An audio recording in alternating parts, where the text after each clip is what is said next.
Olá! Neste vídeo vamos explicar sobre a tabela periódica, suas origens e propriedades. Mas afinal, o que é tabela periódica? A tabela periódica é um meio de organizar e apresentar informações sobre todos os elementos químicos existentes conforme as suas propriedades. Muitos cientistas, desde a Grécia Antiga, já tentavam elaborar um sistema para classificar os elementos químicos. Porém, o modelo de tabela mais completo e o ainda utilizado atualmente foi proposto apenas no ano de 1869 pelo químico russo Dmitry Mendeleev.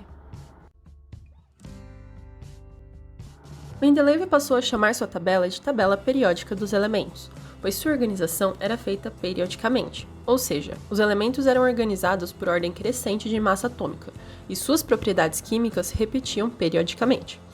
Mendeleev percebeu que havia falhas na continuidade da sequência crescente de massas atômicas, e para resolver este empecilho, ele resolveu deixar lacunas nesses espaços vazios, pois tinha certeza que em algum momento esses espaços seriam preenchidos por elementos que viriam a ser descobertos.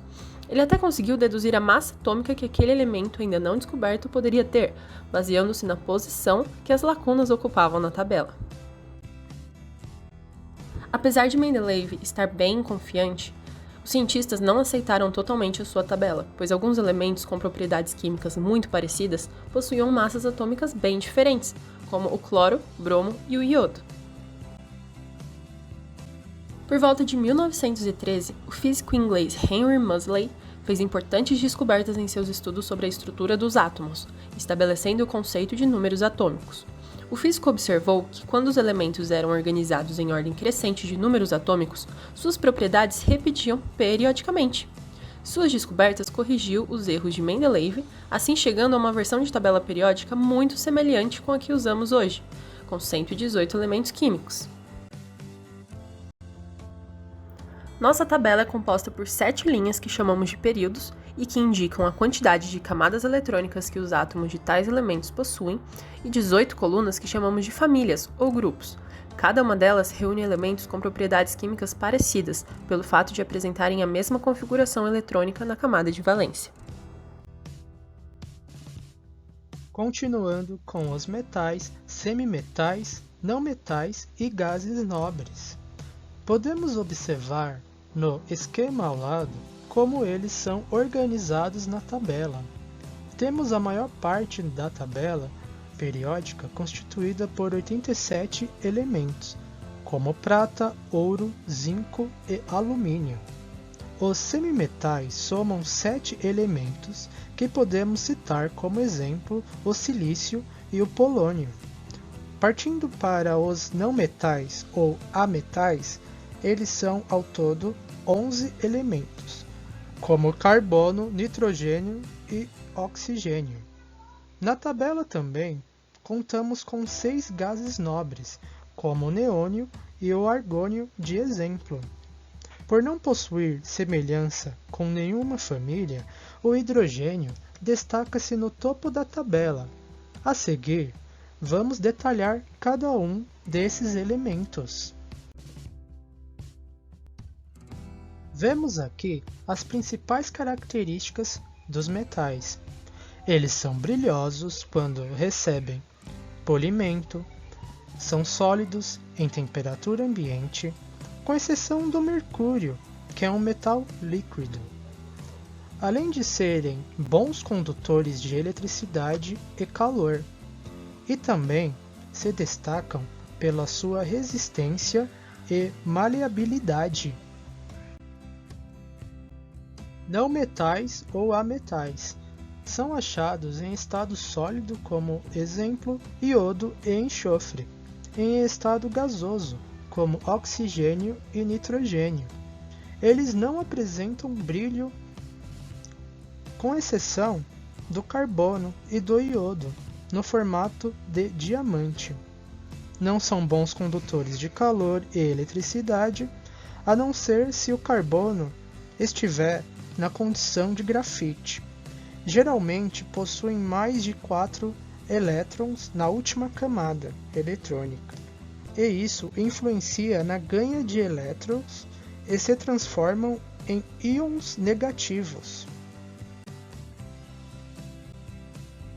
indo para os semimetais, que funcionam com qualidades mediadoras entre os metais e não metais. Ele é sólido, frágil e brilhoso na maioria dos casos. É um isolante elétrico em temperatura ambiente, ou seja, possui uma grande resistência à passagem de corrente elétrica.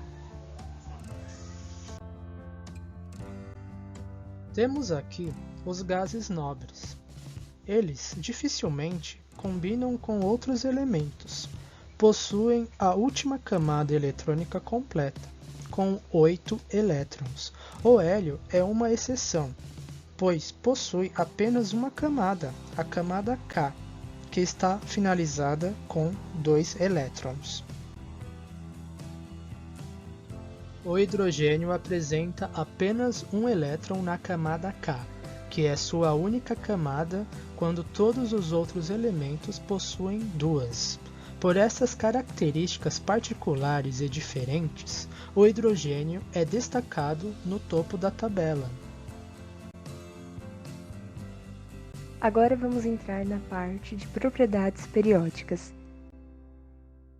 Os elementos químicos na tabela são organizados em uma ordem crescente de número atômico, ou seja, em uma ordem crescente de número de prótons que cada elemento possui em seu núcleo. E muitas propriedades, tanto físicas quanto químicas dos elementos, variam em intervalos regulares, ou seja, em função do aumento ou da diminuição dos números atômicos. E as propriedades que se comportam desse jeito são chamadas de propriedades periódicas. Antes de falar sobre as propriedades periódicas, é necessário ter o conhecimento de 4 tópicos sobre os elementos químicos. No caso, a distribuição eletrônica, o raio atômico, a carga dos elementos e o ponto de fusão e ebulição dos elementos da tabela, e a relação que se tem entre esses 4 tópicos, para que assim seja mais fácil de entender as propriedades periódicas. A distribuição eletrônica nada mais é do que a organização dos elétrons numa região chamada eletrosfera que se encontra ao redor do núcleo dos átomos. E a eletrosfera é formada por várias camadas eletrônicas, onde cada elemento possui uma quantidade própria. Essas camadas são representadas por letras, no caso K, L, M, N, O, P e Q. E elas também podem ser chamadas de níveis de energia, onde cada nível suporta uma quantidade máxima de elétrons, como se pode ver na segunda imagem.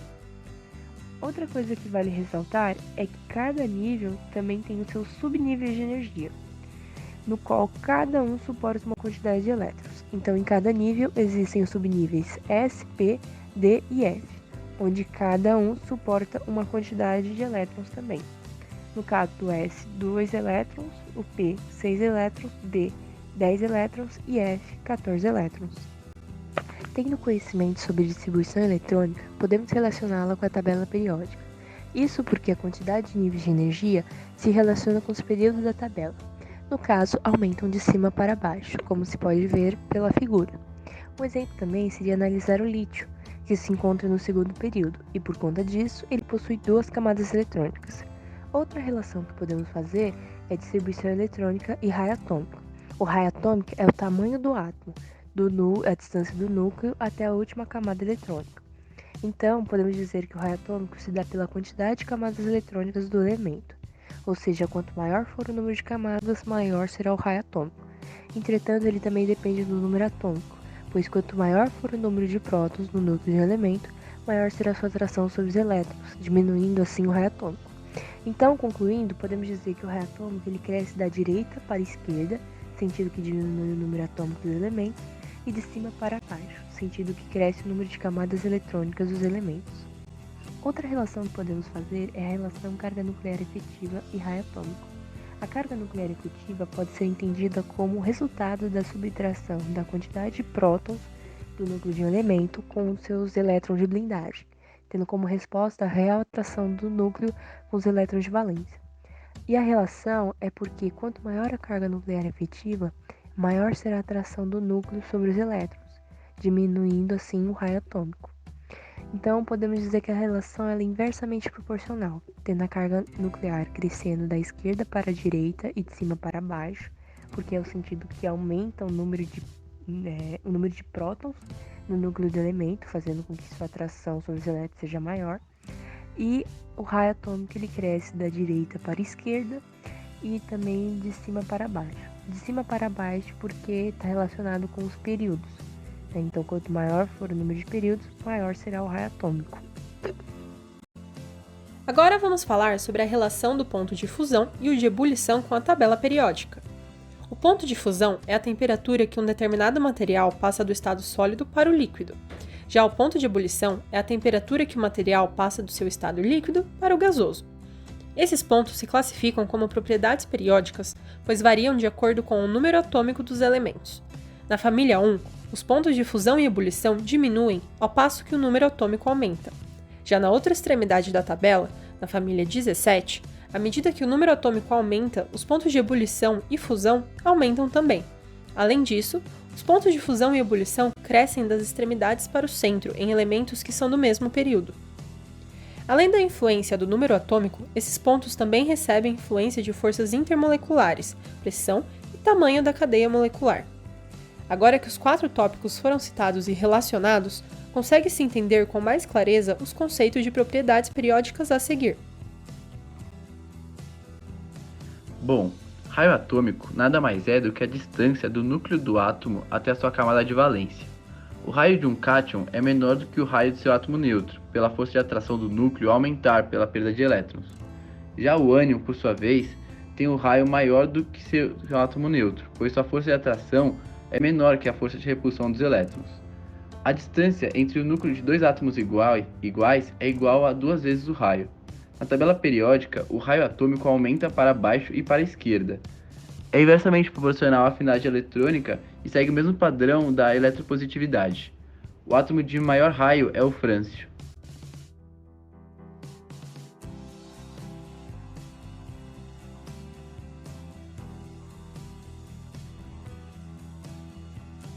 Tendo conhecimento dos tópicos que foram citados antes de falar sobre propriedades periódicas, fica mais fácil de entendê-las, como por exemplo a eletropositividade, que também é chamada de caráter metálico e trata da tendência que um átomo apresenta em doar elétrons, quando ele se encontra ligado a outro elemento químico.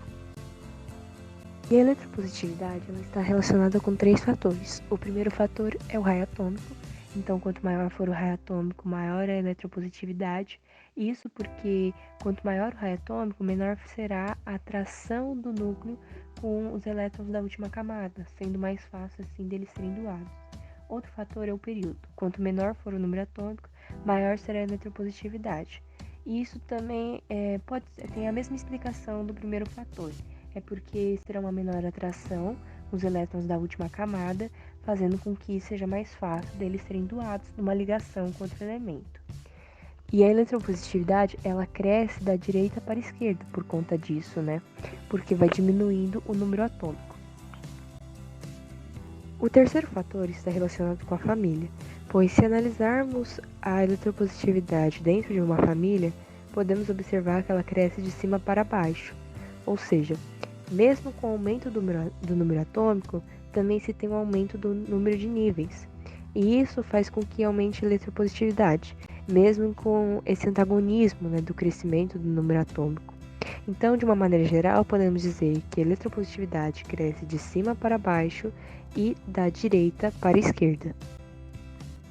A eletronegatividade é a força que um átomo possui de atrair os elétrons para si mesmo em uma ligação covalente com outro elemento. E por conta disso, podemos relacionar a eletronegatividade com o raio atômico do elemento e também com o número atômico dele. Então, podemos analisar que os valores da eletronegatividade crescem de baixo para cima nas famílias, porque é o sentido que diminui o raio atômico, aumentando a atração do núcleo com os elétrons, e da esquerda para a direita nos períodos, que é o sentido que aumenta o número atômico dos elementos, fazendo com que também aumente a atração do núcleo com os elétrons. Outra coisa que vale ressaltar é que os gases nobres são uma exceção. Não é definida a eletronegatividade para eles. A energia de ionização é outra propriedade periódica que indica a quantidade de energia necessária para retirar um elétron de um átomo em estado fundamental. E ela se baseia no conceito de que quanto mais distante do núcleo o elétron estiver, menor vai ser a energia de ionização. pois menor vai ser a atração do núcleo com o elétron. Então a gente pode dizer que o primeiro elétron que foi retirado, a energia de ionização para isso será menor. Agora o segundo elétron vai ter uma energia de ionização maior porque ele se encontra mais próximo do núcleo. E o terceiro elétron vai ter uma energia de ionização maior do que o do segundo, e assim vai se crescendo a energia de ionização sucessivamente. Na tabela periódica, a energia de ionização se relaciona com o raio atômico, que aumenta do sentido da direita para a esquerda e de cima para baixo. Sabendo disso, a energia de ionização ela faz o caminho inverso. Ela é maior da esquerda para a direita e de baixo para cima. Isso porque quanto maior for o raio atômico, menor vai ser a atração do núcleo com o elétron mais distante, ou seja, o elétron da camada de valência, fazendo com que seja necessária uma menor energia de ionização para que aquele elétron seja transferido. Afinidade eletrônica ou eletroafinidade é uma propriedade periódica que indica a quantidade de energia liberada no momento que um elétron é recebido por um átomo, onde esse sempre se encontra sozinho no estado gasoso. Esse átomo que é instável ganha estabilidade quando recebe o elétron. É daí que surgem as ligações químicas, conforme a teoria do quinteto. Como por exemplo, o elemento flúor tem essa capacidade de atrair elétrons e capturá-los, originando o íon de carga negativa.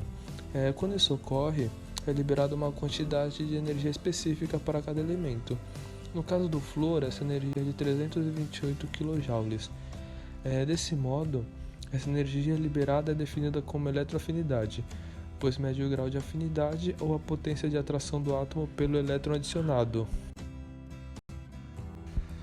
É possível deduzir a eletroafinidade dos elementos através da tabela periódica, como por exemplo, a afinidade eletrônica é maior nos elementos constantes do lado direito e na parte superior da tabela periódica. Ela cresce no sentido horizontal, da esquerda para a direita e no sentido vertical, de baixo para cima. E observando essa imagem, é possível reparar que a eletroafinidade é inversa ao raio atômico. Ou seja, quanto menor o raio atômico do elemento, maior será sua eletroafinidade. A afinidade eletrônica é uma propriedade extremamente difícil de ser medida numericamente, pois muitos elementos não apresentam o valor dela definido experimentalmente. Em alguns casos, essa propriedade é teórica ou foi calculada em função do número atômico. Em outros casos, ela é simplesmente ignorada, como no caso dos gases nobres, que apresentam orbitais completos na camada de valência e são muito estáveis, e por isso a sua afinidade eletrônica é praticamente irrelevante.